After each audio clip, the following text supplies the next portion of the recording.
Olá, o Saúde Ativa está no ar, trazendo hoje mais informações para você sobre saúde e qualidade de vida. E o nosso bate-papo será sobre autismo. A entrevistada será a doutora Karen Albuquerque, ela é médica de família. Vocês também terão uma dica de saúde. Fiquem conosco. Doutora Karen, seja bem-vinda ao Saúde Ativa. Obrigada, muito obrigada pelo convite. É uma alegria imensa estar aqui. Eu queria até começar falando sobre o médica de família, que geralmente a gente pergunta a especialidade, né? Médico, mas tem uma especialidade, eu até imaginei psiquiatra, ela disse, é médica de família. Fala pra gente, né? Qual é o foco dessa especialidade, doutora? Perfeita pergunta. A medicina de família é a medicina que busca entender o indivíduo como um ser biopsicossocial, né? Então, qual o seu papel, tanto como indivíduo, como também enquanto ser dentro da comunidade e dentro da sua família. E o termo é realmente de família e não da família, porque essa é a forma de registro, medicina de família e comunidade. E muitas pessoas perguntam, tá, então como que você é médica de família e você atua com autismo, com TDAH? Mas isso é principalmente porque o médico de família, ele atua, né, em saúde mental, muitas vezes ele atua também em saúde feminina, em puericultura, ele é especialista também no desenvolvimento infantil, e partindo dessa perspectiva eu fiz pós-graduação de pediatria, e eu já trabalhava com crianças desde que eu me formei, depois eu fiz a pós-graduação de psiquiatria geral, depois de psiquiatria infantil, hoje eu estou fazendo a pós de neurociência e autismo. Sou também capacitada para diagnóstico, acompanhamento por Dr. Tiago Castro, que é referência nacional em autismo. E tenho formação em transtornos do neurodesenvolvimento, tenho curso livre em transtorno espectro autista pelo CBA of Miami, com certificação internacional, enfim. Eu posso dizer que eu vivo a neurodiversidade por conta da minha história, né? E isso é o que me move, sabe? Ela falando todo esse currículo extenso, claro que eu não vou contar aqui a idade dela, mas já perguntei, doutora, qual a sua idade? Que bom que há tantas especializações que a senhora busca sempre se capacitar também, porque é o que a gente ouve falar muito hoje sobre o autismo, né? Uma coisa que, às vezes eu até pergunto, será que existiam tantos autistas e a gente não tinha um diagnóstico? Será que, na verdade, essas redes, né, hoje o que a gente tem de informação está chegando para a gente está sabendo do que não sabia? Antes de falar um pouquinho até da sua história, que eu acho importante, eu só queria tocar nesse assunto, doutor. Eu acho extremamente importante falar sobre isso, porque assim, quando a gente pensa no espectro autista, realmente muitos passaram despercebidos, tanto é que eu só tive o diagnóstico tardio. Mas nós temos também alguns detalhes que fizeram esse aumento de diagnóstico. Um deles foi a mudança para o DSM-5, quando, por exemplo, a síndrome de Asperger, ela passa a fazer parte também do espectro autista, entre outras condições. Mas também porque hoje os pais eles têm filhos mais tarde, condições que antigamente não sobreviviam, como prematuridade, como cardiopatias, até a síndrome de Down, muitas vezes ela está associada ao diagnóstico de autismo. Então nós tínhamos indivíduos que não sobreviviam, infelizmente. E hoje, com o avanço da medicina, são seres que evoluem, que se desenvolvem, mas que muitas vezes têm o autismo como comorbidade clínica. Entendi.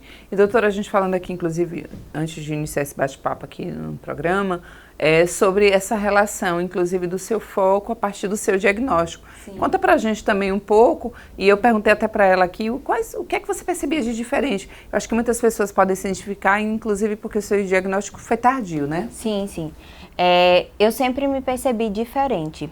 Tanto é que quando eu passei pelo módulo de psiquiatria na faculdade, eu marquei uma consulta com o médico psiquiatra e eu fiz, olha, eu não sou normal, alguma coisa eu tenho. Sim. Mas ele disse que era só ansiedade e me pediu para fazer psicoterapia. Só que desde criança eu era chamada de estranha, eu era chamada de diferente, eu sofri bullying na escola. E eu sabia que parecia não me encaixar, na verdade, em nenhum grupo. Mas quando eu tive a minha filha no meio da faculdade de medicina, ela me chamava muito a atenção, por características clássicas do autismo. Ela faz uma ecolalia até hoje, faz desde pequenininha, a ecolalia ela é uma estereotipia vocal. Ela também tem muita dificuldade alimentar e ela parou completamente de comer ali por volta de 1 ano e 2 meses, 1 ano e 3. E é muito comum falar da criança que falava e que para de falar no período da poda. Mas também é muito comum a criança que comia que parou de comer. E não é falado sobre isso. Inclusive, muitos médicos, eles sequer têm esse conhecimento e fazem a orientação adequada. Minha filha, ela parou de comer, eu fiquei desesperada, eu busquei ajuda e ouvi várias coisas. Me disseram assim, deixa ela com fome que ela vai comer. Depois ela ficou sem comer nada, e eu disse, tá, ela não tá comendo. Não tem problema, se ela desnutrir a gente passa uma sonda. E aquilo pra mim era desesperador. Eu notava também que quando as crianças iam atrás dela para brincar, ela fugia, ela tinha muita dificuldade com o sono. E algumas características lembravam de quando eu era pequena. Porque quando eu era pequena, eu tinha dificuldade com a alimentação, eu usei mamadeira até 10 anos de idade.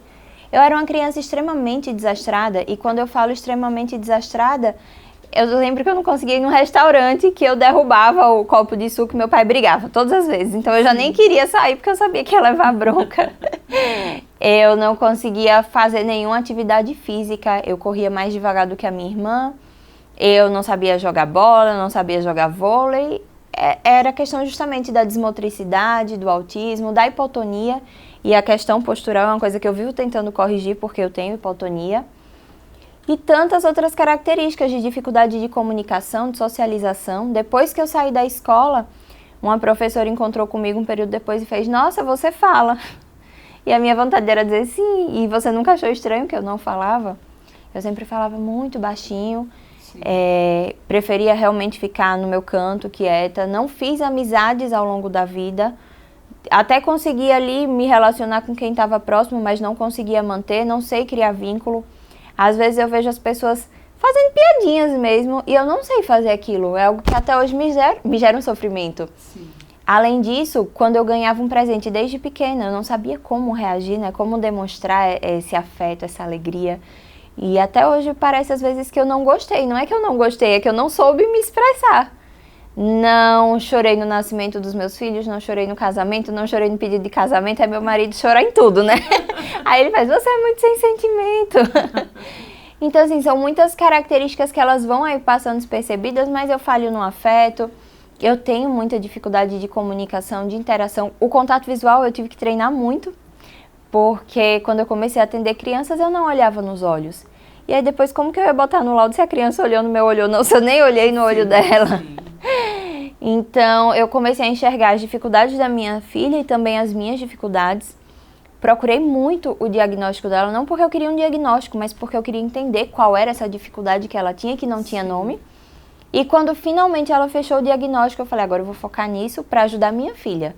Então eu não estava focando ali para trabalhar com crianças autistas, nem para entender as minhas dificuldades, era realmente pensando nela. E aí veio, quanto mais eu lia, quanto mais eu estudava, eu encontrava as explicações para as minhas dificuldades também. Então veio essa curiosidade, né, de saber se eu estava dentro do espectro. Fiz a avaliação neuropsicológica, passei por consulta médica e finalmente fechei o diagnóstico. E depois de ver o avanço da minha filha, depois de ver o quanto que ela evoluiu com terapias e com uma mãe que estava entendendo, né, o que era o espectro e como ajudar a sua filha da melhor maneira, eu falei, agora eu quero isso para as outras crianças também. Então eu comecei a trabalhar com crianças autistas e hoje tem chegado também muitos adultos no meu consultório, porque eles se identificam com a minha história e vão atrás de investigar também, né, o seu passado, suas dificuldades. A gente até, eu reforço bastante, como a doutora Karen explicou um pouco sobre algumas coisas que ela percebeu, né, ao longo do tempo. Isso aqui não é um diagnóstico, até para reforçar. É óbvio que vocês ouvindo se identificou com uma coisa, com outra, né? São características. Há uma necessidade, que inclusive eu quero falar sobre essa questão do diagnóstico, doutora, mas há uma necessidade de que você busque uma ajuda médica, de que faça uma avaliação, porque a gente também ouve muitas pessoas hoje se autodiagnosticando. E falando que tudo é autismo. Exatamente, nossa, ou é autismo ou TDAH. É. São essas duas coisas e não necessariamente, pode ser uma série de outras coisas ou pode inclusive não ser nada. Sim. Né? Características daquela pessoa. E quando a gente fala em não ser nada, nós temos também o espectro expandido. O que seria o espectro expandido? São indivíduos que têm características autísticas, mas que não fecham todos os diagnósticos, todos os critérios, né, do diagnóstico. E por não preencher todos os critérios do diagnóstico, eles não têm os prejuízos que um autista tem. Entendi. Então ele é considerado espectro expandido, mas ele não entra com o CID, né, de autismo. E isso é até importante para não ficar aquela ideia de que hoje tudo é autismo, todo mundo é autista, porque isso está invalidando as dificuldades daqueles que de fato são autistas. Verdade, com certeza. E doutora, assim, até para a gente entender, fala para a gente o que seria o transtorno do espectro autista, como ele se manifesta. Inclusive, eu achei bem interessante uma fala da senhora, porque eu conheço um caso justamente de uma criança que falava normalmente, ele dormiu e acordou e parou de falar. Né? Mas fala pra gente o que seria, a gente vai vai falando sobre mais. O autismo, ele é um transtorno do neurodesenvolvimento. O que é isso? É uma forma diferente do indivíduo ser, do indivíduo pensar, do indivíduo agir. Ele acontece precocemente na vida, ou seja, ele vai estar desde a infância. Não existe um indivíduo que virou autista quando estava adulto, não. Ele acompanha, né, o indivíduo ao longo de toda a vida. E as características, elas são lá identificadas desde precocemente. Mas, além disso, ele vai ter dificuldades de comunicação, dificuldade de socialização, dificuldade de entender. Quando eu falo entender, fazer um contato visual, entender uma piada, entender as intenções das outras pessoas. E é importante que isso seja percebido, né? Porque senão a pessoa vai passando como besta, como boba. E tem também comportamentos restritos e repetitivos. E nos comportamentos restritos e repetitivos nós temos tanto as estereotipias motoras, vocais, como também temos a rigidez, a vontade de querer fazer tudo da mesma forma, a dificuldade em flexibilizar.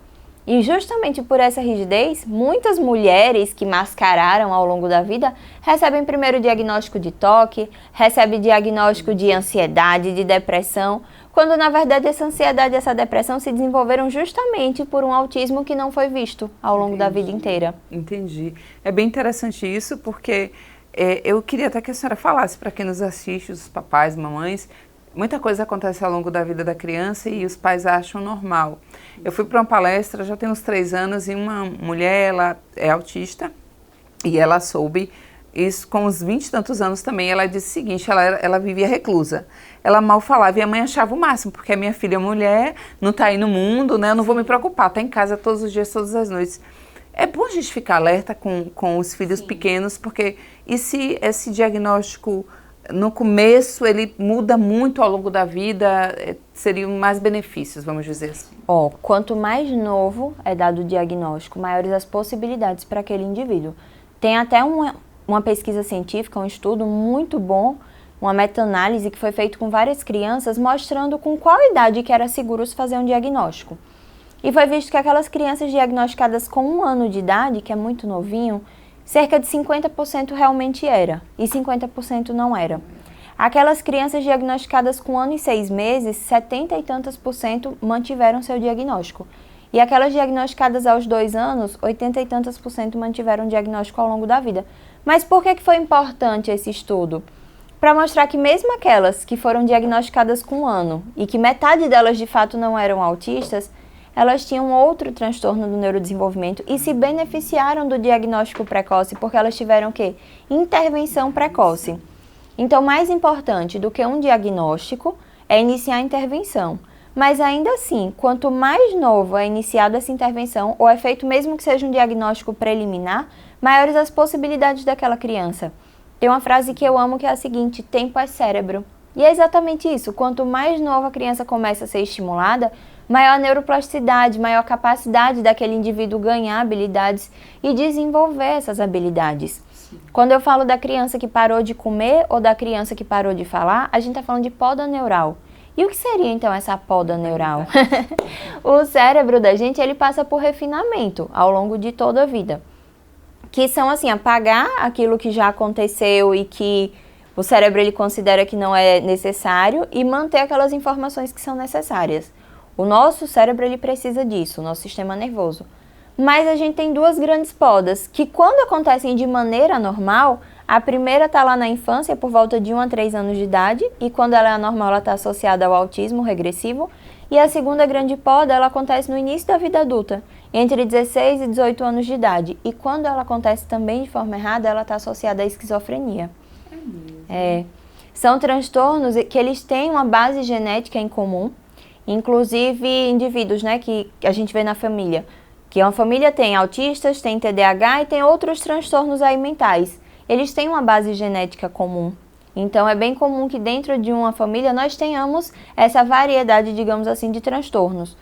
E é importante saber disso até para que a gente possa observar a criança desde muito novinha e buscar intervenção. Sim, claro. Justamente para mudar a vida daquele indivíduo. Eu costumo dizer que tudo aquilo que a gente não trata na infância, a gente leva de prejuízo, né? Ao longo de toda a vida. Mas não tenha dúvidas. E assim, perguntando para a senhora, a gente está falando dessas, a senhora falou dessas podas, né? Sim. Por exemplo, se a criança, como eu conheço uma criança que aos 2 anos, ela parou de falar. Durante esse tratamento, ela volta a falar, ela fala normalmente, há essa possibilidade? Não, inclusive da alimentação? A possibilidade há, mas fica assim, é uma incógnita muito grande, porque nós ainda não sabemos o que fazer para evitar a poda. Entendi. O meu bebê, por exemplo, ele começou intervenções com 7 meses. Hoje ele tem diagnóstico de autismo não especificado justamente por aquilo que eu falei, né, que até 50% eles podem manter ou não esse diagnóstico. Mas até a equipe toda está muito angustiada, né? Tá se aproximando da poda. Hoje ele está com 1 ano e 5 meses. E o que a gente vê é isso, é ganhar um pouquinho de habilidade e perder um pouquinho de habilidade. Então a gente precisa estar ali, a equipe o tempo inteiro, em cima, estimulando, fazendo a criança relembrar habilidades, justamente para que ela não perca essas habilidades. Entendi. E quando a criança já passou pela poda e parou de falar ou parou de comer. A minha filha, ela passou 5 anos se alimentando exclusivamente de fórmula infantil.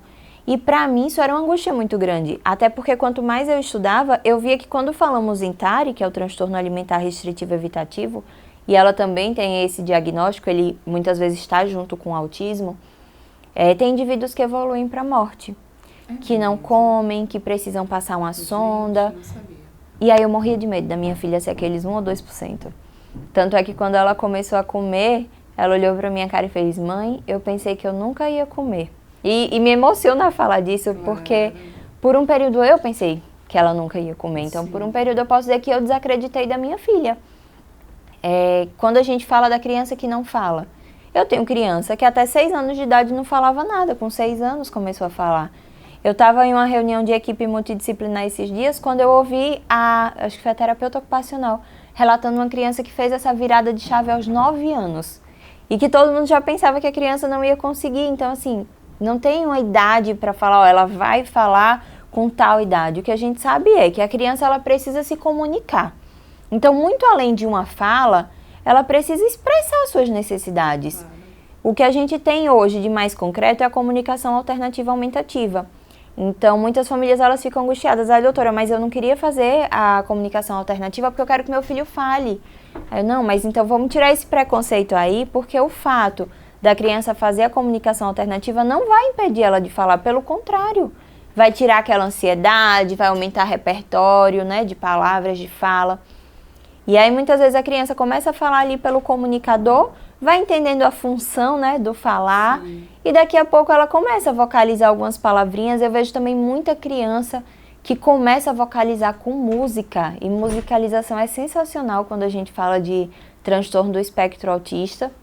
Quando a gente fala de uma criança que não come, terapia nutricional. Não tem como a criança passar por uma nutri 1 ou 2 vezes no mês e pronto, e tá ali as orientações. Não, aquela criança, ela precisa desse suporte intensivo.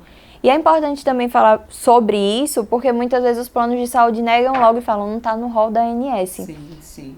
Mas não é só porque não está no rol da ANS que o plano não deve cobrir. Todas as terapias que elas têm evidência científica e que as crianças, elas têm benefícios, né, de se fazer, a família pode e deve exigir que a sua criança tenha direito. Isso é muito importante. E aí eu não sou advogada, mas é porque eu convivo sempre no meio, nos congressos nós temos advogados, né, que falam sobre os direitos dos autistas. E é muito importante porque a família muitas vezes se sente perdida e acaba perdendo oportunidades para o seu filho. Não tenha dúvidas, eu queria falar sobre diagnóstico. Sim. Mas a gente agora vai para o breve intervalo, já voltamos, fiquem conosco.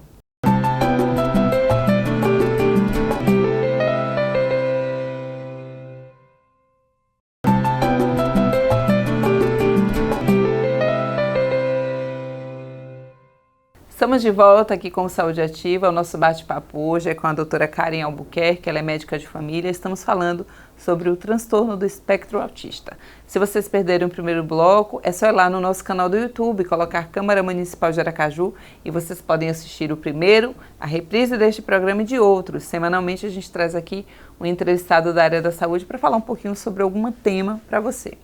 Doutora, eu encerrei o primeiro bloco falando sobre essa questão do diagnóstico, né? Então, vamos lá, até para quem nos assiste, eu estou em casa, estou vendo, eu disse, tem alguns pontos aqui que eu venho percebendo que meu filho está diferente. Qual é o primeiro passo? Porque a gente tem sempre a ideia que tem que levar para O médico clínico geral, às vezes as pessoas não sabem, né? O que é que eu tenho que fazer? Qual é o primeiro médico que eu preciso levar? Doutora, orienta, gente. O ideal é que a criança ela seja avaliada por um médico que faz puericultura, ou seja, que avalia o desenvolvimento infantil. Quais são esses médicos? Ou o médico pediatra ou o médico de família. São os 2 puericultores que temos. Ah, eu posso levar direto para o neuro, para o psiquiatra? Pode também, se você tem uma desconfiança. E pela lei, era para que todos esses médicos eles estivessem já preparados para fazer o diagnóstico. Tanto que quando a gente vê ali a lei Berenice Piana, ela coloca que todos os médicos que trabalham com desenvolvimento infantil devem aplicar uma escala de rastreio, que é o MCHAT, e que estava ali na caderneta da criança. Justamente porque a partir do momento que a criança não está alcançando os marcos, já vai se acender um alerta, ou de um atraso global, ou de um transtorno do espectro autista, que muitas vezes ele começa a acender o alerta pelos atrasos. Só que o problema é que as pesquisas elas mostram que na maioria das vezes as mães são as primeiras a identificarem que algo não vai bem no desenvolvimento da sua criança. Mas até 80% das vezes essa mãe ela é invalidada. Ou seja, ela procura ajuda e ela escuta, calma, cada criança tem o seu tempo. Exatamente. E eu atendi ontem uma criança que ela procurou já diversos profissionais e a mãe falou o seguinte, a última médica que eu levei mandou voltar só com 6 meses. Era uma criança que já tinha mais de 2 anos. Então, era uma criança que possivelmente já poderia ter recebido um diagnóstico e que já deveria estar fazendo intervenções. Sim. E aí, esperar mais 6 meses para quê? Para aquela criança que já tinha mais de 2 anos e não falava continuar sem falar? Acumular mais prejuízos ou perder tempo que é cérebro? Então, o ideal também é que, e aí agora eu deixo esse recado para os colegas médicos também, que eles busquem se capacitar, porque o autismo ele é uma realidade, e não é uma realidade só brasileira. Os Estados Unidos, ele está mostrando o quanto que lá o número está se aumentando também. Sim. O último CDC era 1 para 36, agora nós já temos 1 para 31. Então, cada vez mais esse número está crescendo. Nós não estamos vivendo uma epidemia de autismo, mas nós temos outras condições, né, que levam a esse desenvolvimento. E também nós temos mais famílias que têm conhecimento, que conseguem identificar que algo não vai bem. Então, eu deixo esse recado para a mãe, né, para o pai, que desde já procure um médico que trabalha com desenvolvimento infantil, mas também para os colegas que eles busquem se capacitar, busquem entender sobre o espectro, justamente para não perder tempo da vida da criança. Doutora, a senhora falando, a senhora tem 2 filhos, é isso mesmo? Isso. E os 2 são... Uma senhora ainda está esperando o resultado? A minha filha ela é autista, pelo laudo dela ela é nível 2 de suporte, mas eu ouso dizer que ela já é nível 1, porque ela se desenvolveu bastante, né? A gente tá fazendo todas as terapias, ela já recebeu alta de algumas, e eu tô muito orgulhosa com o desenvolvimento dela. E o meu bebê, ele tá com autismo não especificado. Já podemos dizer que é autista? Sim. Pode ser que lá na frente eles mudem esse CID? Sim, mas eu acredito que não vai mudar não. Porque ele não faz contato visual, ele ganha e perde habilidades. E aí eu dou até exemplos para os pais, né, que tem crianças em casa também, bebezinhos. Ele, com 7 meses, ele ainda não ficava sentadinho sem apoio e ele literalmente caía. Ele é um bebê muito molengão, ele andou ali no limite já de um atraso. Ele demorou muito para balbuciar, ele só fazia o mã ou pá, não fazia o mamã. Teve dificuldade com a alimentação, ele tem muitas questões sensoriais, e aí é gastura com texturas. A minha filha também tem questões sensoriais, então ela sente desconforto quando corta as unhas, quando penteia o cabelo. Isso tudo é visto como frescura, né? É verdade. Os pais acham que a criança só está dando trabalho. Sim. Além disso, ele não faz contato visual, às vezes a gente chama, parece que não está chamando, tem ninguém ali. Algo que me chamou muito também a atenção foi quando eu estava esperando em uma recepção para dar vacina, e um bebê mais novo do que ele veio até ele e parecia que estava assim, super empolgado de estar vendo um bebê na sua frente. Então o bebê brincava, tal, sorria, gesticulava, e o meu filho ignorava, virava para um lado, virava para o outro, parecia que não tinha ninguém ali na frente dele. Então todas essas falhas, digamos assim, no desenvolvimento, elas chamam a atenção e elas necessitam de uma intervenção precoce. Então eu tenho muito orgulho, muita felicidade de falar que eu iniciei a intervenção desde os 7 meses, porque eu tenho certeza que é isso que vai mudar a vida do meu filho. Hoje ele anda, né? Ele andou ali no limite, mas hoje ele anda. Ele já está aumentando o repertório também alimentar, e era algo que me preocupava muito por conta da minha filha. Claro. E a questão de falar, ele às vezes ainda perde umas habilidades, por exemplo, ele já chamava a irmã de neném, ele chamava as avós de vovó e agora ele já não fala mais nem o neném, nem o vovó, mas a gente está sempre estimulando essa vocalização e esse ganho de habilidades, para que ele não perca as habilidades já adquiridas. E eu estou te perguntando isso porque falando sobre assim, o que a gente pode associar? Justamente porque, como você diagnosticou, a gente pode pensar que seria algo hereditário. E durante a sua entrevista você também falou assim, por outras características, por outras... O que seria, né? Pelos estudos que tem hoje, doutora, o que seria? É hereditário? Tem outras coisas que também influenciam? O autismo ele é genético, mas ele não é hereditário. Como assim? A gente herda os genes que estão associados ao desenvolvimento do autismo, mas não necessariamente a gente herda o autismo. Por quê? Porque algumas pessoas vão ter os genes dentro de si, mas eles não vão se expressar. Entendi. E outras vão ter os genes e ele vai ter a expressão gênica. Além disso, se a gente for ver, nós temos mais meninos autistas do que meninas autistas. Verdade. Isso porque o copo do menino é menor. Como assim o copo do menino é menor? Imagine aqui um copo pequeno, né, do menino e um copo grande da menina. A menina ela precisa ter muito mais genes para esse copo transbordar e ela desenvolver o espectro. Sim. Já o menino, por ter um copo mais raso, uma carga genética menor já pode fazer ele expressar. Entendi. Então, por isso que nós temos também mais meninos. E também porque as mulheres... Vamos lá para a pré-história agora. Enquanto o homem estava caçando e realizando essas atividades motoras, a mulher estava onde? Em casa, socializando, falando com outras mulheres, cuidando dos filhos. Então, o cérebro da mulher, ele já se desenvolveu mais adaptado para essas atividades sociais, digamos assim. E por isso que a mulher mascara também.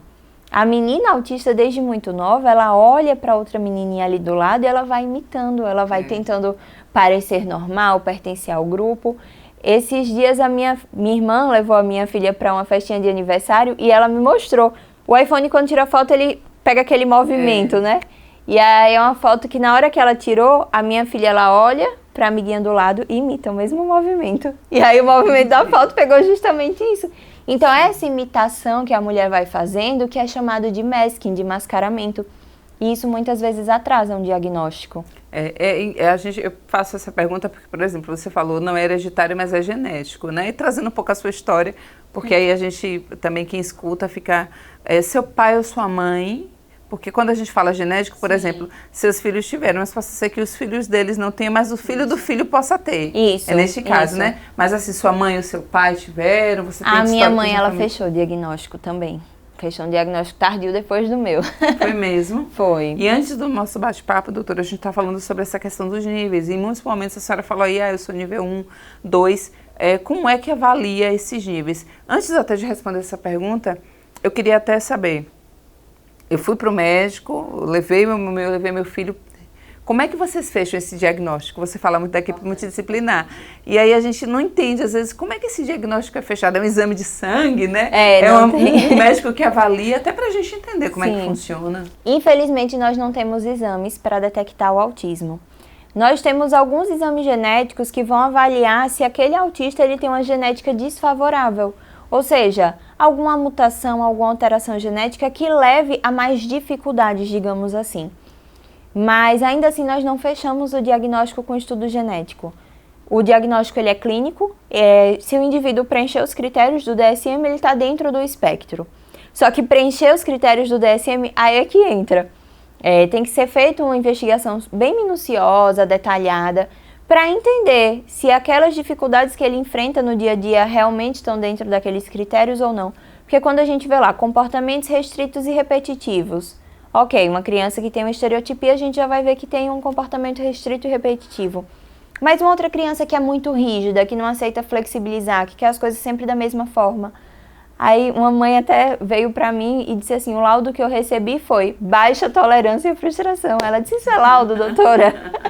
E, poxa, realmente, baixa tolerância e frustração, por que não foi investigar o que é que estava levando, né, essa baixa tolerância e frustração?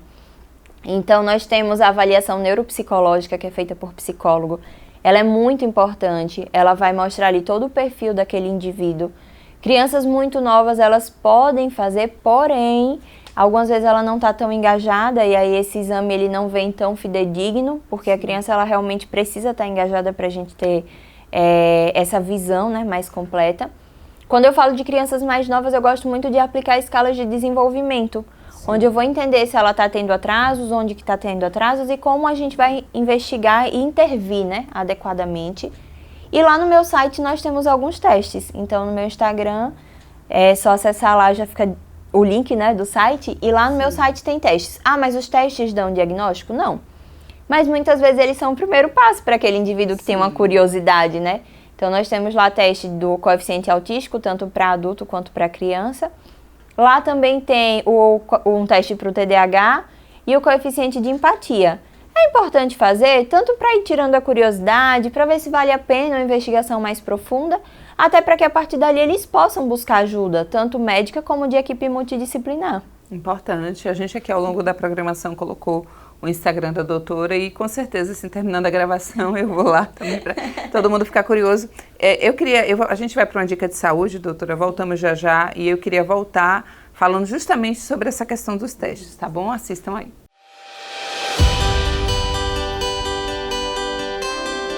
A importância da atividade física. A prática de atividade física regular, além de melhorar todo o funcionamento cardiorrespiratório, favorece o fortalecimento da musculatura estabilizadora do seu tronco e isso vai fazer com que você consiga desempenhar melhor as suas funções de vida diária e laborais.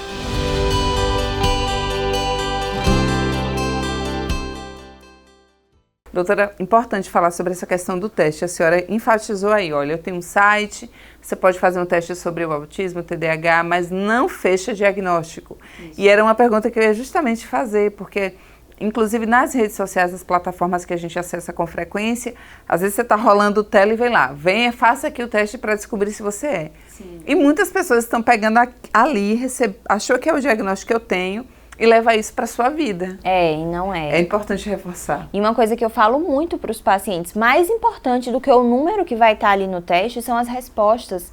E outra coisa, se a pessoa que estava respondendo não entendeu aquela pergunta, o teste ele vai vir errado. Sim.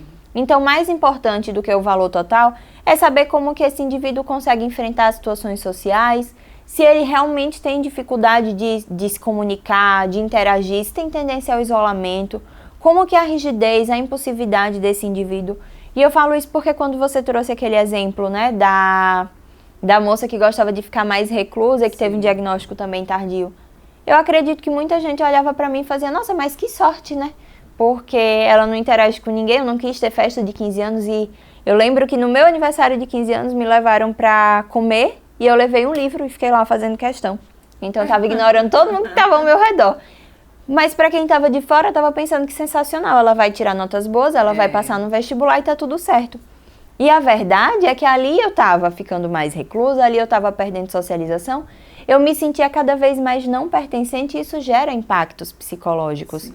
Tantas vezes eu olhava e pensava, tá, e o que é que eu faço aqui no meio desse monte de gente que parece que eu sou um ET? Entendi. E isso é ruim, até quando a gente fala de uma criança que tem altas habilidades de superdotação também, que eu nunca investiguei, não acredito que eu tenha, mas quando a gente fala de uma criança altamente habilidosa, é uma criança que muitas vezes vai ser mais arrogante, que vai ficar mais afastada, mais reclusa e que vai ter impactos também psicossociais. Sim, sim. Isso é muito ruim. Então a gente não pode só olhar para o lado positivo disso, a gente tem que enxergar o que é que vem além. Quando eu estava buscando o meu diagnóstico, eu fui chamada de autista nível 0,5 de suporte. Eu ouvi isso de um médico, porque ele disse assim, você casou, você formou, você é autista nível 0,5. Isso é capacitismo, é acreditar que o indivíduo com deficiência, o indivíduo autista, ele não vai conseguir casar, se formar. Consegue. Eu tenho outra paciente de 18 anos de idade que eu já era a terceira médica que ela procurava. O primeiro falou que ela não era autista porque ela se formou. Porque ela passou no vestibular. O segundo falou que ela não era autista, falou que ela era autista, mas que não precisava fazer nada não, que era só para ter ali o CID e guardar. E ela queria entender mais, né, como assim? Eu sou autista e não é para fazer nada, eu me sinto diferente, eu não consigo pertencer.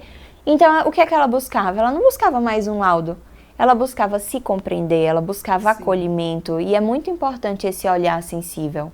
E quando a gente fala dos níveis, só para a gente entender, a gente imagina que o nível 1 é aquele que mal se percebe, e o 3 seria, vou falar um problema, mas assim, queixas maiores, doutora? Então, os níveis de suporte é o quanto de suporte que aquele indivíduo precisa. Quando a gente fala do nível 1, ele precisa de menos suporte do que o nível 3, claro. Sim. Mas algo que eu sempre trago como alerta é pra gente não invalidar o nível 1, ou seja, não tem como falar que ele é autista nível 1, então ele não tem dificuldades. Não, se ele não tivesse dificuldades, ele não era autista. Sim. Da mesma forma, o nível 3, muitas vezes ele é desacreditado. Então é um indivíduo que ou tem muita rigidez, ou que não consegue falar, e que muitas vezes as pessoas acham que ali ele não vai mais se desenvolver. Sim.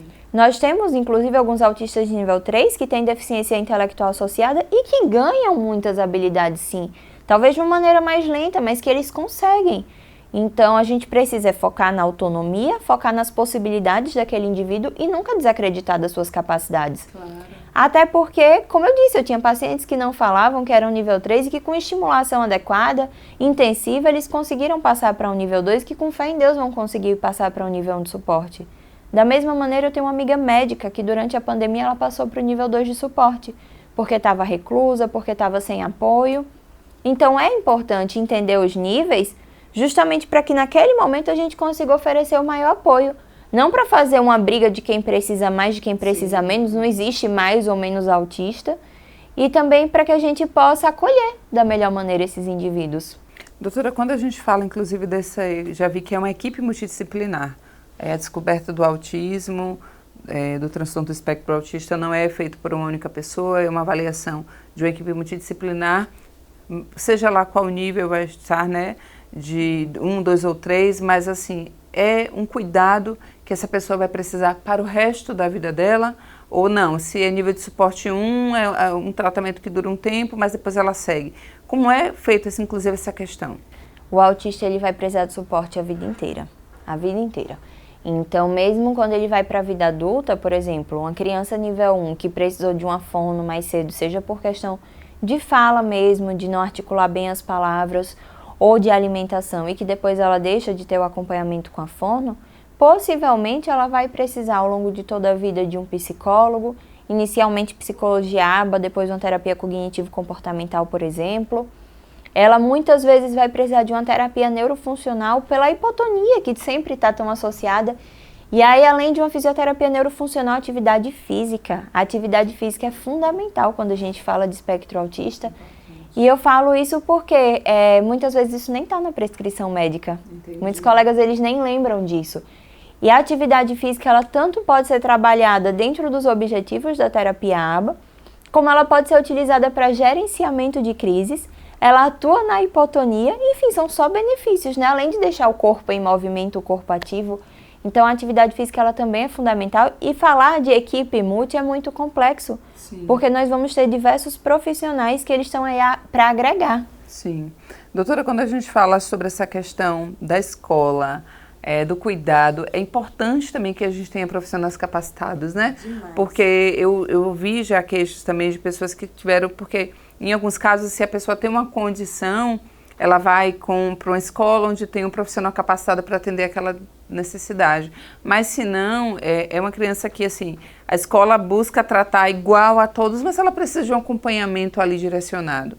É importante que os profissionais e esses ambientes em que as crianças ou os adultos frequentam estejam aptas, né, para recebê-los. Com toda certeza, com toda certeza. O Lucelmo Lacerda, ele fala muito, eu não sei se você já ouviu falar, mas ele é referência quando a gente fala de inclusão, ele é psicopedagogo. E o Lucelmo, ele fala muito na questão da escola estar preparada. Tanto que ele já começou a falar na importância de voltar a escolas especiais. Mas ele não está falando isso, não é porque a criança autista ela tem que ser separada das demais, não. É porque a gente está vendo que as escolas elas não estão sabendo incluir de verdade. E incluir vai muito além de agregar, não é só ter a criança ali naquele ambiente. A gente sabe que a criança autista, muitas vezes ela vai precisar de um acompanhante individualizado em sala de aula. Sim. E a escola ela precisa fornecer esse acompanhante. Além disso, ela não pode cobrar mais do aluno porque está fornecendo.